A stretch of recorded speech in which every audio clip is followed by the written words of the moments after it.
19 april. Var det ugen efter, jag hade en tumme? Ja. Jag tror du har samma sida. Nej, alltså jag har inte träffat. Är det inte den 26? 26? Nej, det skickade han ut först. Okej. Men det så var det inte. Okej. Då hamnade jag typ på samma vecka som Sams slutentering. Ja, okej. Och det ville jag inte. Jag ville liksom inte. Det blir för mycket för alla.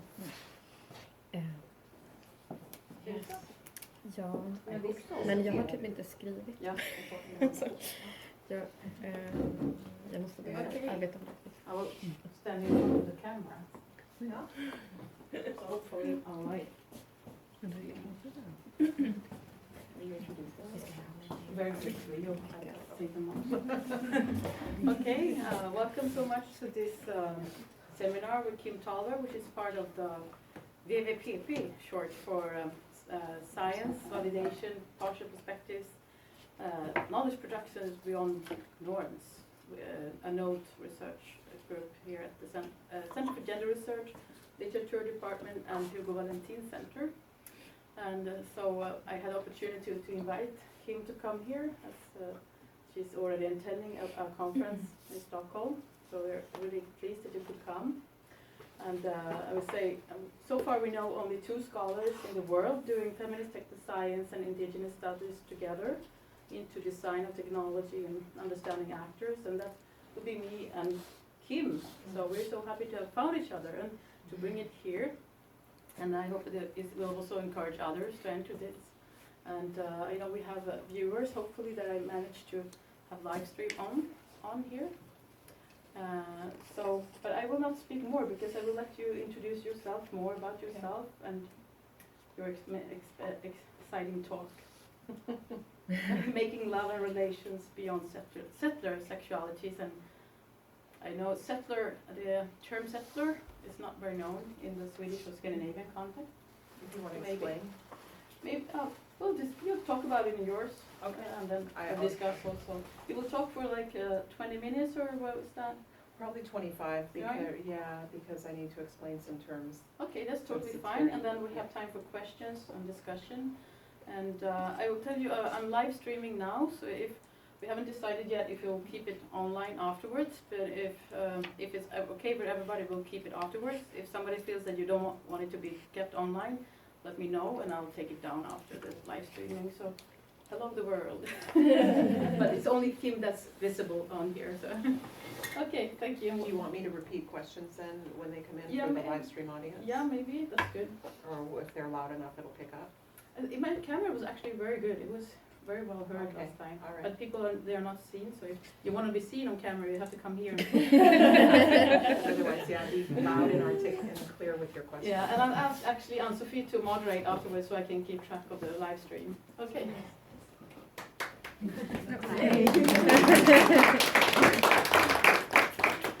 So this is new work for me, and I think it will become clear how it's related to feminist technoscience, but it's part of a broader project. I gave a keynote yesterday at this European Political Ecology Conference where I tried to relate thinking about different forms of indigenous sexuality. That's an imperfect term, it's in English, right? And I think in terms of relations, and then that helps us kind of blow apart sex versus not sex. But I gave this as part of this talk, which is much shorter, is part of a broader keynote that brings in engagements with feminist materialisms and interspecies or multi-species relations. Again, I'm thinking about relations broadly, and sex is one part of that, right? That's one way to relate. There are many other ways to relate. So one of the other things I said in the keynote yesterday is I've spent a lot of my career deconstructing the object of nature, but you can't go after nature as an object without going after sexuality, right? They're very similar types of objects. And so this is part of a book project that's called tentatively Disrupting Settlement, Sex, and Nature, an Indigenous Logic of Relationality. And so that gives you the broader context. And then we talk a lot in Canada and also in the US, although less so, it's really started in Canada. And I'm an American who has immigrated to Canada, and I plan on staying. But we talk a lot about settler-colonialism there, and the sort of colonization that might happen for indigenous peoples in Europe is a little bit different, right? Because there's a much clearer distinction between the settler and the indigene in Canada and the US. I do not work in Latin America, so it gets a little bit more complicated down there. So this is an exploratory talk that I wrote for a panel that I participated in at the Society for Social Studies of Science, or 4S, in Denver in November, I think it was. And the broader panel, this little sticker, "Make kin, not babies," Donna Haraway made that, was for that panel, and it was controversial. But the title of the panel was "Make kin, not babies, toward a feminist STS, pro-kin, and non-natalist politics of population and environment." So the panel was organized by Donna Haraway and Adele Clark, and it was also populated with younger, I'm almost 50, so I'm not that young, feminist science studies scholars, including myself, Alondra Nelson from Columbia, Michelle Murphy from University of Toronto. So the panel was designed to initiate discussion focusing on generating a feminist STS informed pro-kin and non-natalist politics and imaginations of population in an era of environmental crisis and degradation. So it's a controversial approach, right, for anti-racist feminists to talk about human population growth as a problem. But key to our panel was whose population growth. Unlike other often white, heterosexual, male, Western worriers about population, we focus our worry on the privileged, often white, Western subjects as disproportionate consumers of the world's resources. So we asked, is it possible to develop an anti-colonial, anti-imperialist, anti-racist, STS-informed feminist politics of peopling the earth in current times, when babies should be rare yet precious, and when real pro-family and pro-well-being politics for young and old are rare and difficult but necessary? So how can we develop collaborative politics, recognizing that peoples who have been subject to ongoing genocide or different conditions of sovereignty around questions of multi-species populations than others might, even while a glut of attention continues to be devoted to a problematic right and need for mainly richer women to have babies as an individual choice. And so this was the conversation that we had that day. Now, my particular focus on that panel, and in a forthcoming volume on this topic, and in this talk today, is a critique of both hetero and homonormative, couple-centric monogamous marriage, or such forms of romantic love more broadly, and why I think these are not sustainable, economically, emotionally, and materially, you might say environmentally, for lots of persons, both Indigenous and not, and both human and not. So I'm going to begin this talk with 100. And it's a writing practice, it's a creative nonfiction writing practice I engage in. I'm in a writing group with 6 other women across the United States. It's online. We've recently dissolved, but we've been doing this, we were doing this for about 1.5 years, and every week one of us takes a day, and we just commit to writing 100 words. Some people might write a piece of the novel they're working on, or part of poetry, or an academic might, submit 100 words from a particularly dense theoretical section of a paper. I decided to write about non-monogamies, and my non-monogamy thinking, again, is bleeding into multi-species relations. And so my hundreds all have this theme. And this one that I'm reading is called Sufficiency. Can read along there. So that title is actually, I'm inspired by Thomas Prince's book, The Logic of Sufficiency, and so that's what I'm thinking about when I'm thinking about the term sufficiency. And this is about a giveaway, which is something that we do at powwows, or we do them at memorials, and it's a giving away of presents to people in the community for coming to honor and support you. We often do those when somebody has died. In my culture, I'm Dakota. I'm from the Dakota tribe in eastern South Dakota, and we're also in what is now Minnesota. So it's a kind of a traditional practice that's turned into something more emblematic now, but it sort of conveys that ethic of redistributing resources in a community. So you're not supposed to keep things for yourself, but somebody in a community has always got more than somebody else at a certain time, so you redistribute at that point, because someday in the future you might be the poor one, and you need the people with more resources to redistribute to you. So it's a bit of a ceremonial thing, and it's called a giveaway. So at a giveaway, we do them often at powwows. The family honors one of our own by thanking the people who jingle and shimmer in circle. They are with us. We give gifts in both generous show and as acts of faith in sufficiency. One does not future hoard. We may lament incomplete colonial conversions, our too little bank savings, the circle we hope will sustain. we sustain it. Not so strange then, that I decline to hoard love in another's body for myself. I cannot have faith in scarcity. I have tried. It cut me from the circle. So it was not always so that the monogamous couple ideal reigned. In Public Vows, A History of Marriage and Nation, Nancy Cott argues with respect to the US that the Christian model of lifelong monogamous marriage was not a dominant worldview until the late 19th century, that it took work to make monogamous marriage seem like a foregone conclusion, and that people had to choose to make marriage the foundation for the new nation. In The Importance of Being Monogamous, Sarah Carter also shows how marriage was part of the national agenda in Canada. The marriage fortress was established to guard the Canadian way of life.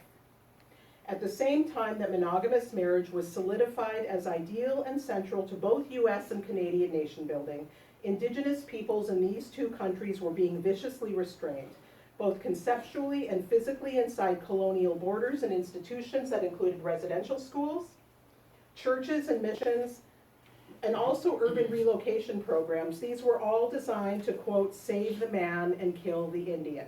That phrase, save the man and kill the Indian, was a central tenet of 19th and early 20th century US and Canadian Indian policy. And that was about conversion, right? If we can't kill them all, we'll turn them into good citizens and Christians. So this, part of the way they did that was cutting the Indian off from the collective. So the residential schools were places of torture and a killing of language. You have mass graves of children who died. They were often run by the Catholic Church, but the state also took over and ran some of them. Children were forbidden to speak their language. There is a national inquiry going on now into severe sexual, emotional, and physical abuse that happened by the priests and the nuns.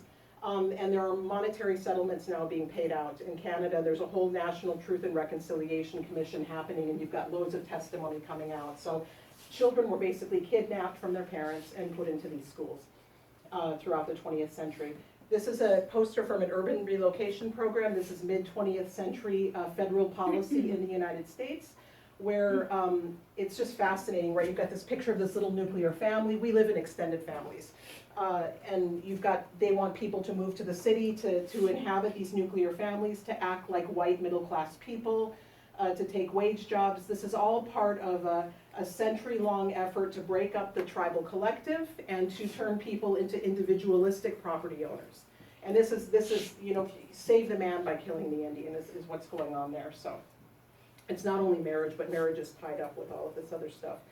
So if you cut the Indian off from the collective, from their peoples and tribes, part of what they're doing is trying to save them from their savagery, right? So in part to save them from their savagery, this means that Native people have to pursue the righteous, monogamous, couple-centric nuclear family which gets co-produced with private property. And this is also part of partitioning the tribal land base into individually owned allotments held under men's names, and that was something that happened in the 19th century.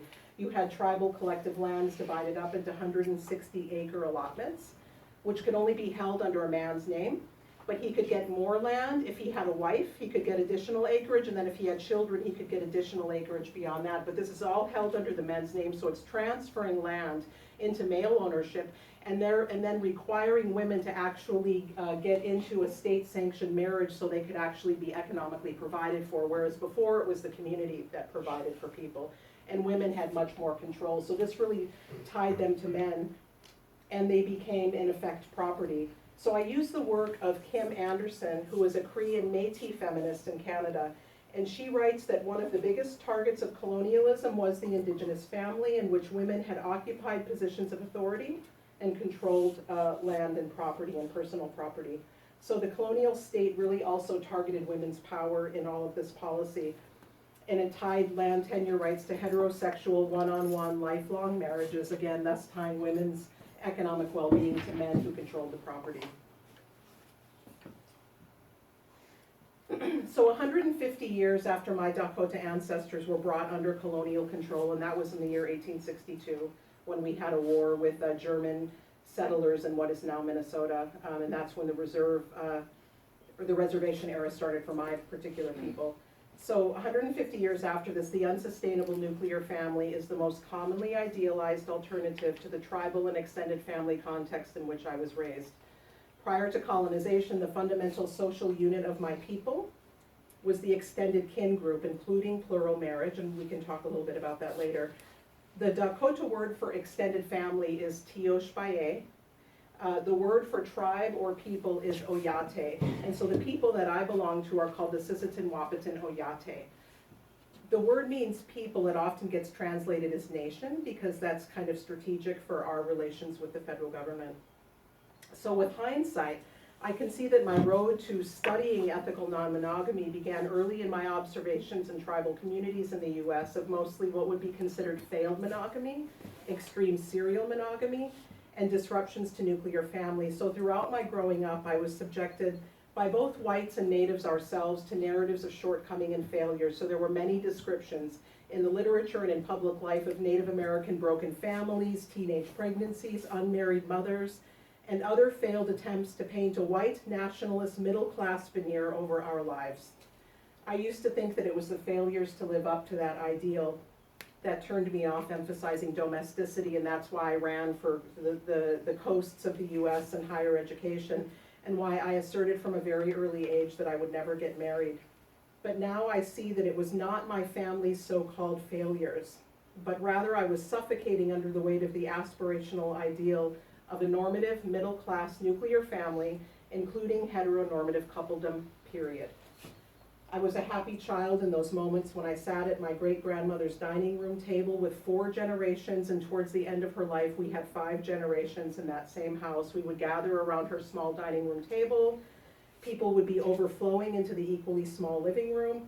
All the generations would be eating and laughing, playing cards, drinking coffee, talking tribal politics, and eating again. The children would run in and out. There would always seem like a new baby who, in our belief, they choose your family, and so we would be welcoming that new baby. The mother would often be young. She might be 18 and unmarried. But again, as Kim Anderson explains, we raise our children in an extended kin network, so there's no such thing as a single mother. So in that kind of extended family setting, or Tioshpaye setting, couples and marriages and nuclear families really got little play. The matriarch of our family, my great-grandmother, would laugh a lot. She would cheat at cards, and she would tell funny, poignant stories about our family and about the families and individuals, both natives and non-native, in our small town throughout the 20th century in South Dakota. My aunts and uncles would also sit around the table, and they would contribute childhood memories to build on her stories, and my mother would always bring the conversation back to tribal or national politics.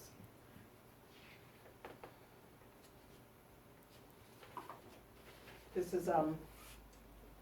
is all my nieces and nephews and my own daughter there. So one of the things I'm trying to get at in this visual is we've sort of got extended biological family, and so everybody has that, right?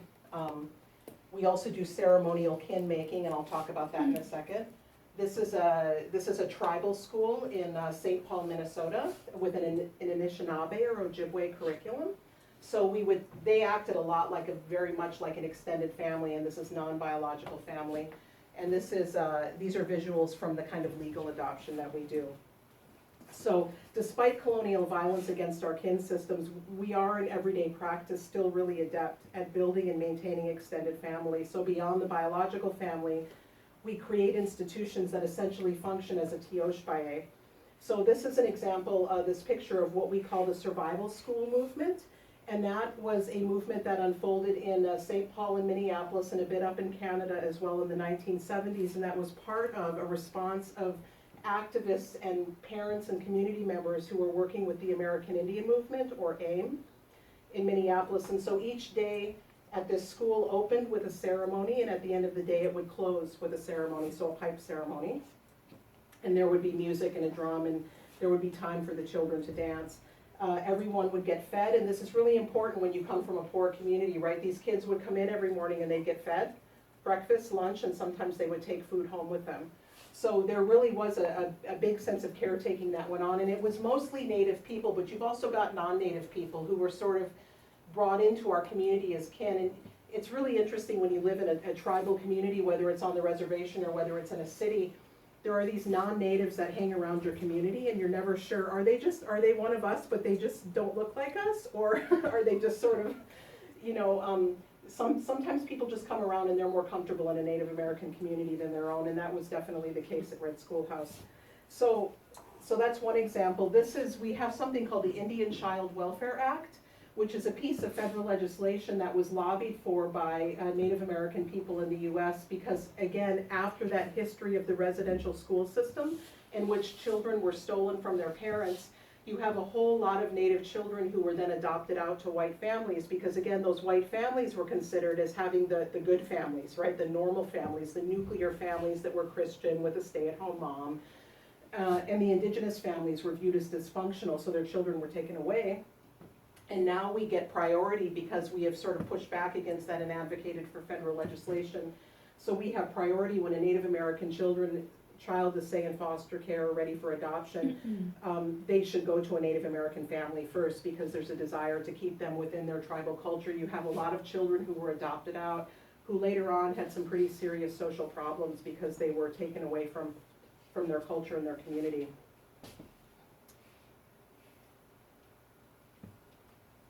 So one of the things I was going to say is that I don't know what happened there. That's interesting. I'm missing something. I don't know what I'm missing. I was going to say that our tribal webs of kinship, I think, share with ethical non-monogamy. When ethical non-monogamy goes beyond these individualistic discourses of freedom and self-actualization, and if you've explored the narratives and literature around ethical non-monogamy, a lot of it in what I would call settler culture or in the West is about individual freedom and choice, right? It's about self-actualization through a freer form of sexuality, and that's all fine and good, but I think that's the baseline. I'm also interested in when those discourses are about greater emotional, environmental, and economic sustainability, and I think forms of ethical non-monogamy in the West can be part of a sort of more sustainable kind of culture that's getting at some other kinds of sustainability than just the personal. So I want to talk a little bit about caretaking other than material relations now, because again, remember I'm talking about sets of relations, right? And we can be in relation with our intimate partner or partners. We can be in relation with our biological family. We also take a lot of care of relations that are other than material. So I'm going to tell you a little bit of the story. When my mother-in-law passed, and this is her, I was reminded of how differently Dakota people and settler culture conceptualize responsibility to kin and the implications then of materiality. It was difficult for me to watch my co-parents' family greet her death. Unlike in RTO Shpaye, they do not sit with their dying through the days and nights of passing. First in the hospital for however long it takes, and then afterwards we have a 3-day wake. There is no oyate to bring food for the family in hospital. They do not tell stories for days around the hospital bed, and then the star quilt covered casket, punctuated by laughter, suddenly swallowed voices, silence, and then tears. For we Dakota, death is an event to be marked in community. I could bring none of that to my mother-in-law. She had Alzheimer's. And while my tribal family still claims my co-parent as kin, his does not similarly claim me after the severing of the state marriage contract. Although they may be slowly coming to understand, I think as my co-parent and I remain amicable friends and colleagues, and as they see us spend time in each other's homes and social circles, so I've tried to draw him into more of a tribal way of being where once you're family, you're always family, and the state contract around marriage is not really what matters. So my mother-in-law died outside the minutes of his family's daily visits because they actually had a really hard time watching her die. And during this whole time listening to them, I realized that I don't understand their relationship to death. It's like coming to the end of what we would consider a good journey. She had a fairly long life, is somehow undignified. Like dying is, this term "give up the fight." That's just not something we have. If we're lucky enough that somebody is at the end of a long life, say a grandparent or a great-grandparent, there's a lot of storytelling that happens, and as they're going in and out of consciousness, they'll see relatives coming to get them. That's what my great-grandmother saw, and there's a lot of storytelling and crying, but there's also a lot of laughter, and it's a moment in which there's actually oral histories and family knowledge that gets passed down in a really intense way during those days of dying. and that she died alone in an Alzheimer's unit. So it was quite interesting the way that they're thinking about materiality. And I thought really hard about this after this happened. And what I sort of came to conclude is that there's a fundamental conceptual break that conditions their relationship to death. And in that concept, materiality is severed from spirit, for lack of a better word, in their world. And it's not only materialists or scientific thinkers who do this, but believers do too. The relationships are long and intimate between Western science and Christianity.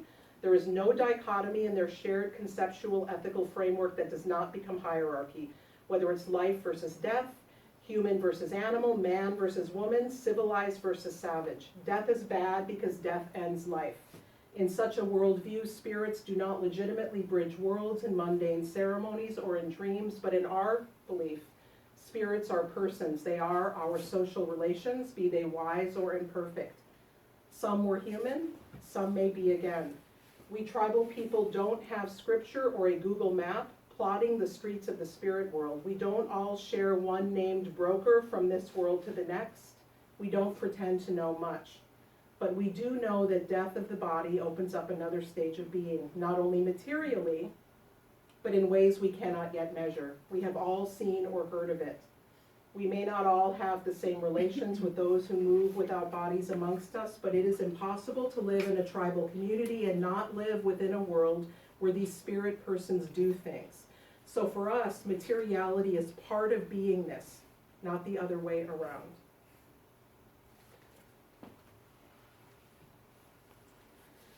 So I want to talk about caretaking kin, and which means both people and other than human relations. And I may have to give you a little bit of background. Who's heard of Black Lives Matter? Is that common currency over here? No, Black Lives Matter, people know? I don't know how much people notice all our violence and terrible things going on in the United States. You guys notice all that? It's so Well, horrible. we don't. At least if you're on social media. I get so tired of all, I was telling Margaret this today, the United States popular culture and just takes up too much airspace in the world. So, I get, but this is important stuff. So these are visuals from Black Lives Matter and from, I'll give you background. This is the University of Missouri football team on the top, and they, I'll be talking about them in here, but they refuse to play football because of structural racism issues at the University of Missouri, which if you don't play football, and it was a homecoming game, I think, coming up, there's a whole lot of money the university's gonna lose, and that made them, the university president stepped down, actually, because he would not issue an official apology to Black Lives Matter activists on campus who were coming in. So I'll talk about that a little bit, and then I wanna relate it to Indigenous environmental movement as well. So, persons that are not and will never be human, those called non-human, animal and less sentient, also do things in our world and are also our relations. So I think, again, not only about spirits, and that's an imperfect translation, and maybe we can talk about that as relations, but we, in our language as well, talk about non-humans as also being our relatives or our relations. And so that's why that word relations is so important to me. And it gets away from these hierarchies of human and animal. So just as we do not relinquish the beingness of our human relatives with the passing of their biophysical bodies, we do not relinquish our relationships with our non-human relations in these lands, even after the legal, material, and scientific claiming of their bodies and their communities like ours by nation states. So again, the sort of Western conceptual framework that puts humans and animals into hierarchies has put different humans into hierarchies as well, right? And uses, for example, the disciplines and the knowledge produced in the academy to control and manage humans and non-humans in those really hierarchical ways, and that has been really devastating to our relationships. So if you think about the role of the academy in all of this, right? The production of disciplinary knowledges was supporting all of that federal Indian policy I told you about that was helping eliminate Native people. And it's also supporting the subjugation of non-humans as well. So I have a picture of pipestone here, which I won't talk too much about, but that's a stone that we harvest for ceremonial pipes. It's a really important site in what is now Minnesota. And so I'm also working on a book about the relations around pipestone. And so pipestone is spoken about as a relative in my culture. We've got a creation story around that site and how the red stone came to be from the blood of people that was pooled there after a great flood. But in the book Pipestone Relations that I'm writing, I'm going to talk about Dakota people's historical, some would say sacred relationship with that stone because it produces pipes that are considered sacred. But I'm also going to talk about the Park Service bureaucrats' relationships with that stone. I'm going to talk about there are 23 affiliated tribes that have a bureaucratic relationship with that stone. We have tribes have governments in the United States. They have courts and environmental science programs and colleges and schools and things like that, kind of like states do. I'm going to talk about the scientists' relationships with that stone. So in that book, I want to talk about everybody as being in relation, whether you're a scientist producing scientific knowledge, whether you're a carver or a quarrier producing cultural knowledge, whether you're a bureaucrat producing policy knowledge. And so this framework of relations is helping me, I think, put Indigenous knowledge and cultural practice on a more equal footing with the production of scientific knowledge. And I'm using that relational framework again to help do that. So again, I want to come back to the words of another Indigenous feminist to link the obligations to human kin with our other than human kin. And I'm going to cite an Assiniboine scholar, Kate Shanley, who's defining Indigenous feminism, I think, in a way that's commonly accepted among us, and that helps us get at this idea of caretaking kin. And so this is where the feminism comes in for me into this project. So Kate Shanley says that Indigenous feminism seeks equality in two ways that do not concern mainstream women. But I hope this is changing. Number one, she says, on the individual level, the Native American woman struggles to promote the survival of a social structure whose organizational principles represent notions of family different than those of the mainstream. And I've showed you a little bit of that. And then she says, second, on the societal level, the people seek sovereignty or self-governance as a people in order to maintain a vital legal and spiritual connection to the land in order to survive as a people. So she focuses on the role of Indigenous feminism in the survival of Indigenous peoples. And so I'm going to go back to Kim Anderson again. This is the Cree-Métis feminist that I mentioned earlier. Kim Anderson explains how pregnancy and the emotional intelligence of mothering are what really transformed her into an Indigenous feminist. She describes pregnancy as a wake-up call about how far we have strayed from life-affirming principles in the mainstream and in Indigenous societies alike. And she links the deplorable conditions of many contemporary Native women and children to colonization and its handmaiden patriarchy. But I think you don't just have to talk about the deplorable conditions of women and children, right? You can talk about the deplorable conditions of colonized men, of the poor, of those who are considered sexually deviant, and the conditions of our other than human relations. And so Kim Anderson explains that women were considered the head of the household because they were primarily responsible for the work involved in child rearing and in managing the home and community. Empowered motherhood, she says, was not only a practice but also an ideology that allowed women to assert their authority at various political levels. In a number of Indigenous societies, it was older women who made decisions that set the direction for all of the people, which they did as clan mothers, through women's councils, and as head women of their own extended families. Anderson analyzes the role of women in what I would call governance at multiple levels. Now, her use of motherhood is complex, and it's attuned to how maternal roles are also entangled in patriarchal policy and movements. She advocates a form of mothering that I actually translate as caretaking, and which I see as detachable from the cisgendered, biologically reproductive woman's body. And Anderson, as indicated earlier, would, I think, not reserve mothering or caretaking for the woman recognized in the dominant culture as the mother. She uses that term very broadly, and then I use it even more broadly. So for her, mothering is about working with other women and men and community organizations to advance Native women's health and well-being, which she always links to the advancement of our people as a whole. So that's sort of her definition of Native feminism, like Kate Shanley, the Assiniboine scholar I cited, that women do this work in order to help support the whole people. It's not only about the women, it is about women and children because they're crucial to the people. She's recently also taken up some work on Indigenous masculinities, which has been kind of controversial in Indigenous feminist circles in the US and Canada. because she's linking Indigenous men's well-being, like women, to the advancement of Indigenous peoples broadly. And we've got very gendered patterns of colonization, right? And so there are different ways in which women and men have had to heal or work through the ravages of colonization.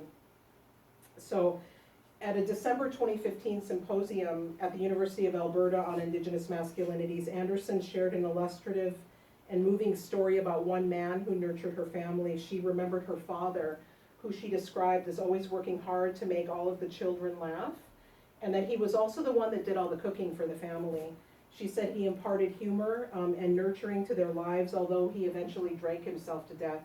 So in that story, she did what I argue sustains Indigenous peoples in an age that some have dubbed the Anthropocene. And that is that we hold accounts of death and destruction in the wake of an apocalypse that our people have already endured for a century or more, side by side with stories of life and recognition of our ongoing relations in that place and on that continent. So with that story, she both mourned and affirmed while she addressed masculinities in a way that was not only about men's well-being, but as with her work on women, it's also about caretaking the people. So that's why she's taking up Indigenous masculinities. There are some Indigenous feminists who feel that the new focus on Indigenous masculinities is sort of attempting to encroach on the activist territory that Indigenous feminists have done to call attention to women's issues. So it's a very interesting conversation that's going on right now.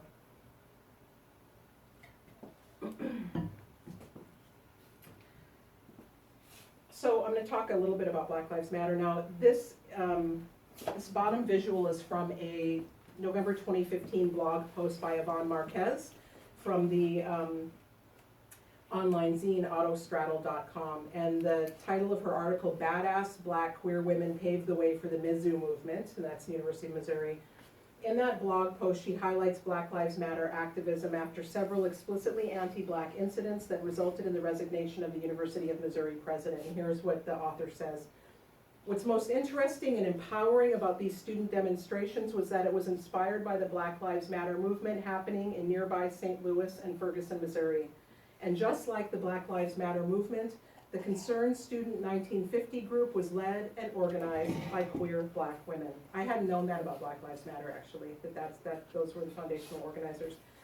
The young Black men pictured on top and their other football player allies refused to play football for the University of Missouri because the administration, they wanted the administration to make some official apologies and amends for incidents of structural racism on campus. Marquez, the writer of the blog, was recognizing that, but she also wanted to give credit where credit was due. And when I started looking at this situation more, I realized that I saw the young queer Black women sharing ground with Indigenous women, and these are the four founders of the Idle No More movement. Mrs. Sheila McLean calls herself a settler. She's not Indigenous, but the other three women are. And so I think one way to understand the actions of the queer Black women who are doing organizing with Black Lives Matter as a caretaking of their people, and their social justice organizing as powerful acts of governance by women. So all of this speaks to me about asserting kinship away from patriarchal settler ideas of it. And then again, I'm reminded of Idle No More, which links, for those of you that don't know, the protection of Aboriginal treaty rights to the protection of the earth. So they're advocating that if the Canadian state begins to protect treaty rights, and Canada and the US both violate all of their treaties with Indigenous peoples, right? They were supposed to provide provisions in education and healthcare in exchange for land, and they usually fall down on that. There was a lot of weakening of environmental laws under Prime Minister Harper. For about a decade, and so the Idle No More sort of happened during that time, and these four women and all of the activists that joined them began to realize that if you protect Aboriginal treaty rights, you're going to protect the land better, and that's good for all Canadians. And so that's their work again. You can view that as caretaking the people, right? Both Indigenous peoples and then the peoples of Canada more broadly. So I want to just come back we can maybe talk more about this. But I want to come back to my Tioshbaye and to tribal peoples and to talk about non-monogamy again. And I don't think that our failures at lasting monogamy and nuclear family are actually failure. Some in my family faced life choices far more restricted than mine are now. Others were simply unwilling to sacrifice a life lived daily among family and tribe, as I have done, in order to pursue professional opportunities far from home.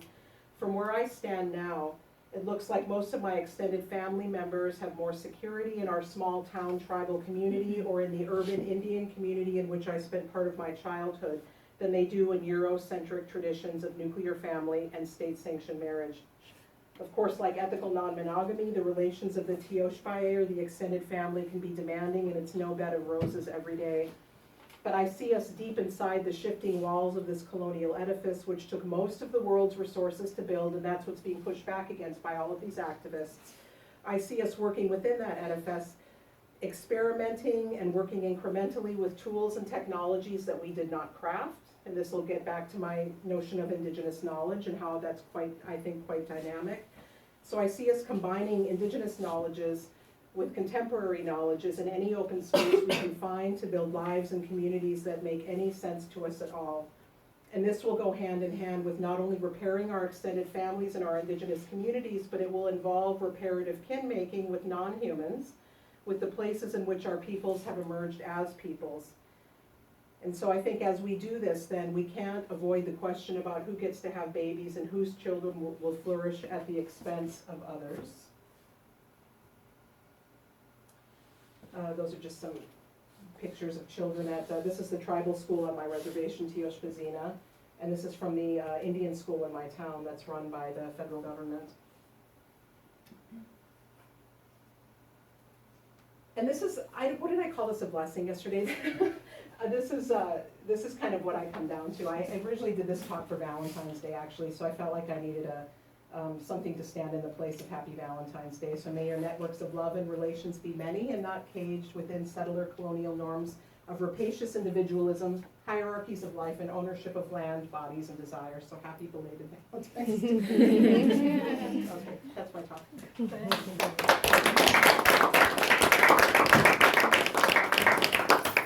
Okay, thank you so much. I will come around there. First, I will just tell anyone who has not signed the list, please do so. I'll start here, perhaps. And also, please make a flyer, if you like. And if you like to know a bit more about it.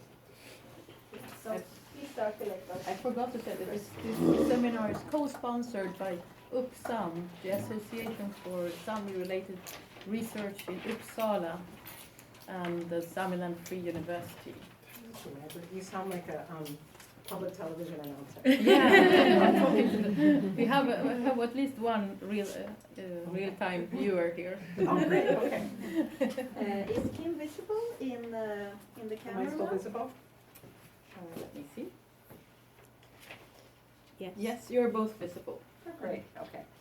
Okay, so let's have some questions, if you like, or comments.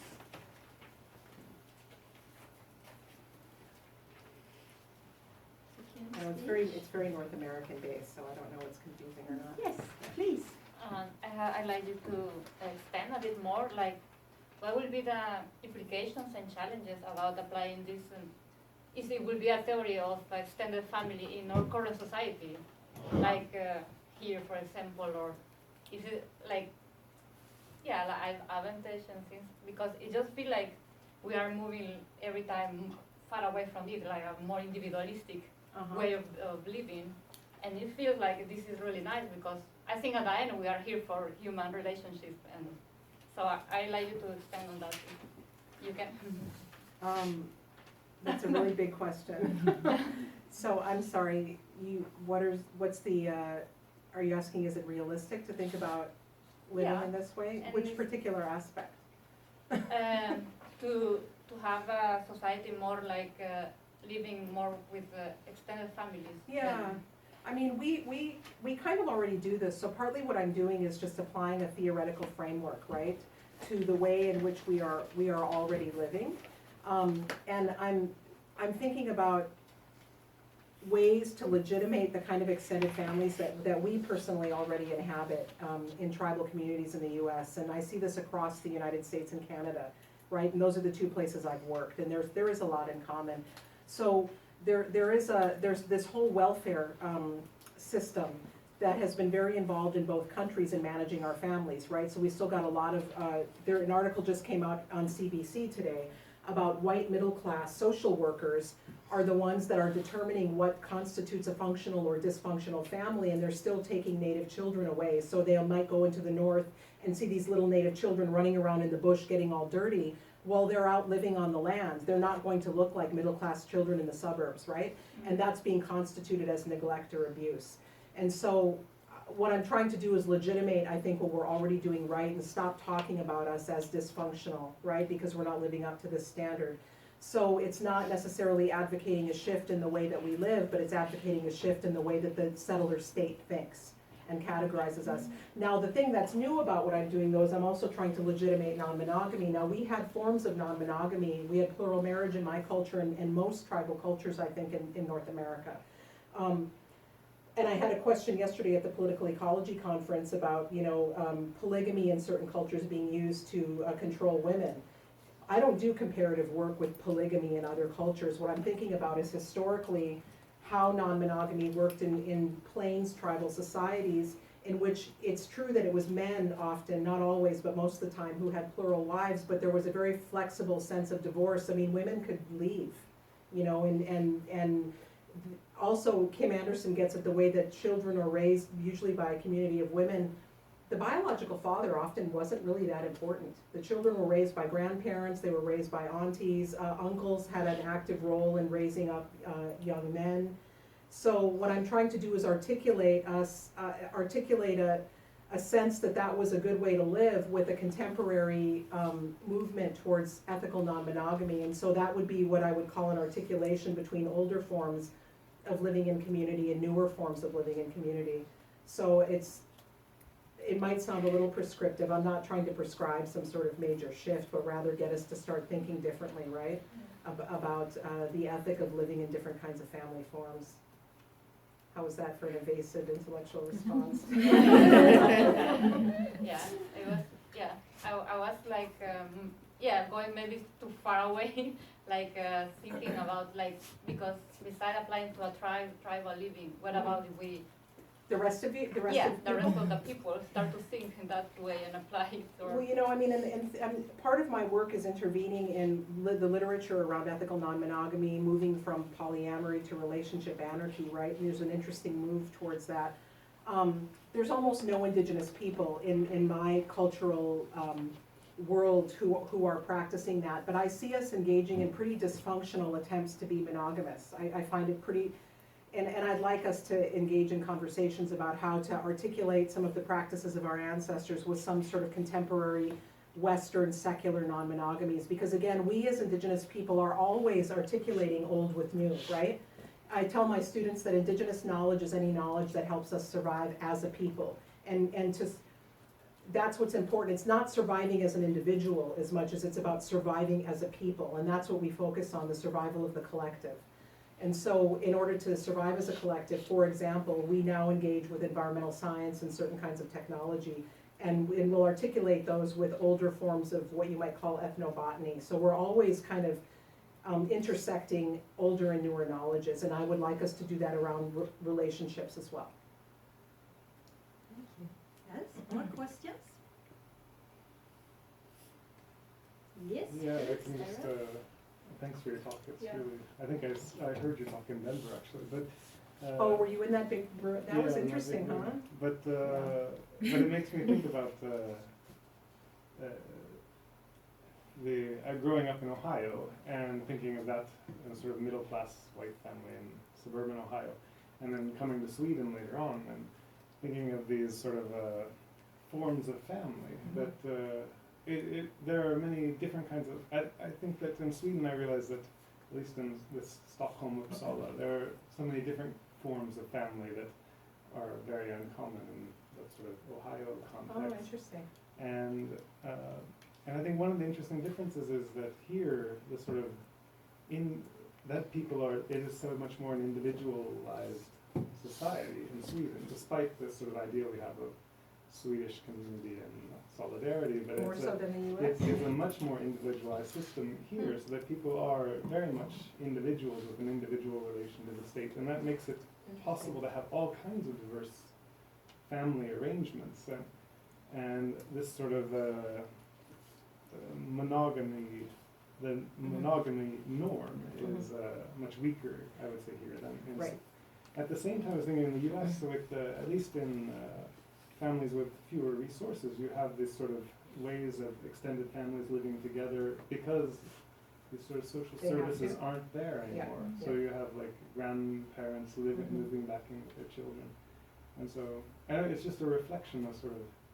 I wonder if we aren't sort of moving towards this, what you're talking Well, I about, think- although for different reasons. Right, I think the role of the state's key, right? So in the United States, you don't have universal health care. Mm. This keeps people married. It Mm. keeps them tied into relationships that they absolutely cannot afford to leave, or they're gonna end. So, and I've talked to friends of mine from Europe, right? I don't think maybe there's it is a little American, this sort of very, people kind of, getting really evangelistic about ethical non-monogamy and the language that they use, and part of that evangelism is because you have to be so intense and focused about it because it's not an easy alternative because of the way that the state structures our lives, Yeah, right? And the friends I've talked to from Europe who, for example, just have access to health care outside of a state-sanctioned marriage, don't have the same insistence on having all of this language around ethical non-monogamy, and it is a little bit more of a default, right? Marriage is still very much something that is aspired to as part of the broader culture in the United States, and I do think that has a lot to do with the fact that it's hard to live outside of that marriage contract. Yeah. So, I mean, you see the move towards marriage equality, right? And that move in gay communities towards marriage equality, I mean, I've heard activists say this is taking the emphasis out of a lot of other social justice things we need to be doing because we're so concerned about getting married. Why? You know, maybe that might not be the same everywhere. Yeah, yeah. Yes, please. Thank you very much.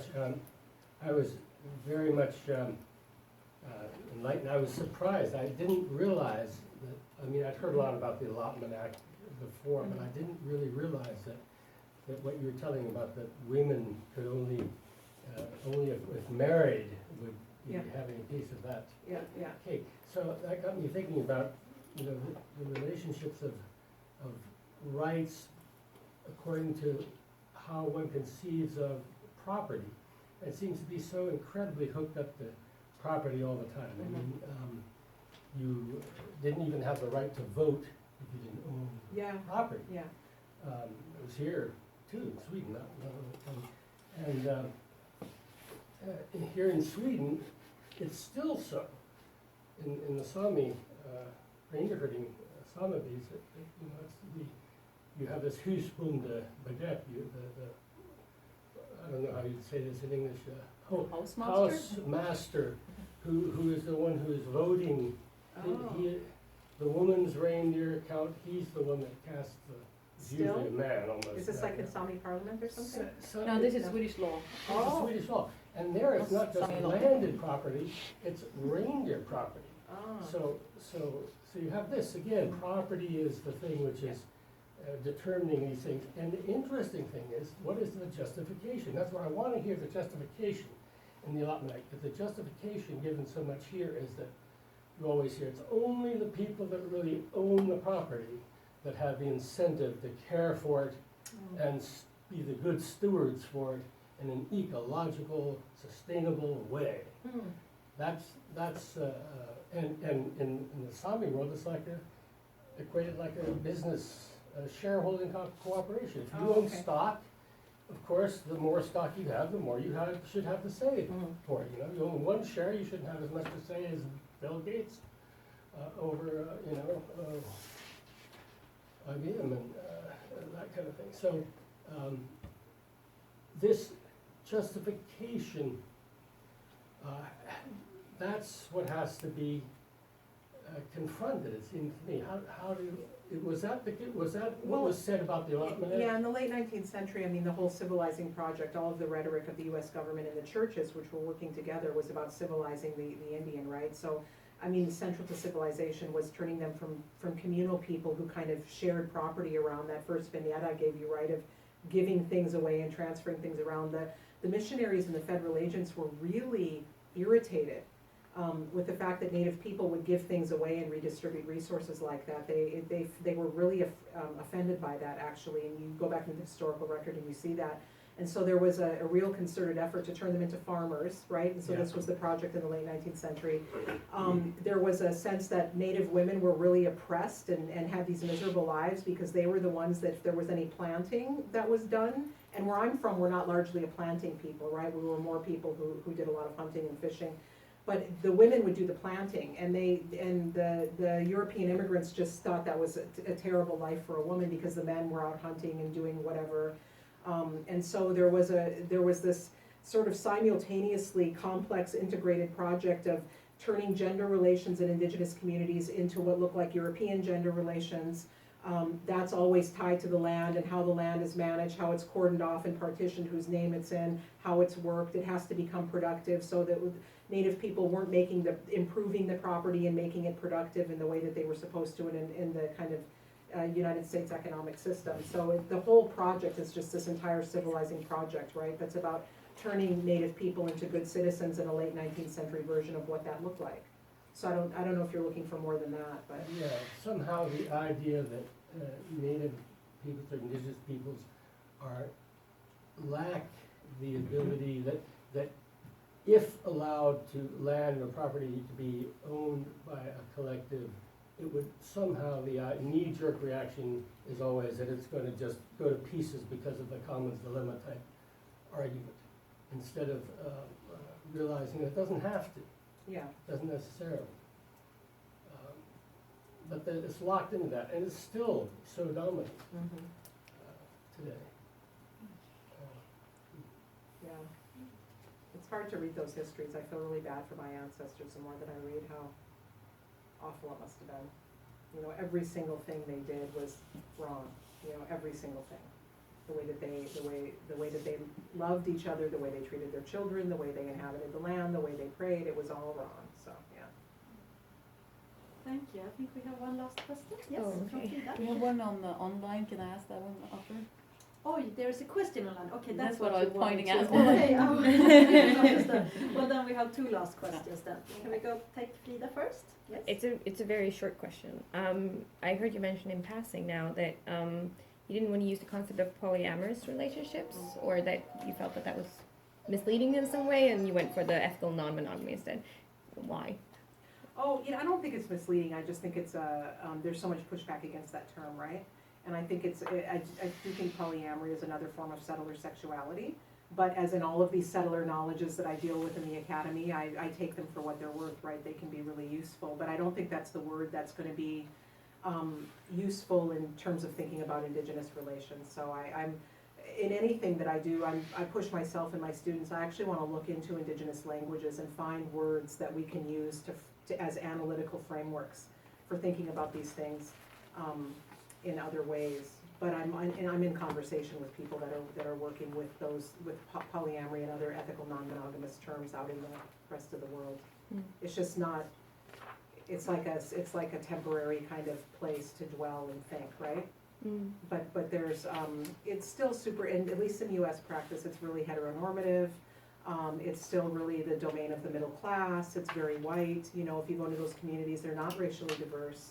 So, yeah. Thank you. And then the last question from the person online. Yes. I'll just pass this around, because exactly what you're talking about has been the struggle of Sami, well, I would call it feminists, but the Sami role models are foremothers, like Elsa and Laula, for instance, and I'll just pass this around along with the booklet that she wrote and published in 1904. Oh wow. And an association she founded also. But the question here is from Rebecca. She is at KTH, I think. Rebecca who? Who is that? It doesn't say here. Rebecca. Rebecca. She might write me when she hears this. So she writes, I wonder if Kim could elaborate more on the importance of storytelling.